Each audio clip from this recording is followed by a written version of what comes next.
ওই যে কথাই আছে, উঠলো বাই কটক যাই। হ্যাঁ, সেদিন হঠাৎ করেই না, খানিকটা প্ল্যান করেই আমরা গেছিলাম মায়াপুর। তবে আমরা একা নই, সঙ্গে গেছিল আমার দিদিরাও। আর এই যে আমাদের সাথে বসেছে আমাদের মিষ্টি মেয়েটা। আর তোমাদের না একটা ইনফরমেশন আমি শেয়ার করতে চাই, যেটা আমার মনে হলো বলা উচিত।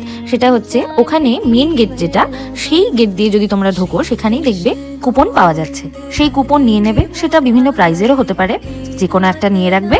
তারপরে তোমরা চলে যাবে গীতা ভবনে, সেখানে তোমরা প্রসাদ পাবে। প্রসাদ পাওয়ার পরে সেখানে দেখবে অনেক টুকটুক বা ছোট গাড়ি পাওয়া যায়, সেই গাড়ি ভাড়া করে চারিদিকটা ঘুরে নেবে। আর এই যে ফেমাস রানাদার বিরিয়ানির দোকান। আর জানো তো, নতুন মন্দিরটায় এখনো কাজ চলছে, তাই সবাইকে সেখানে এখন যেতে দিচ্ছে না।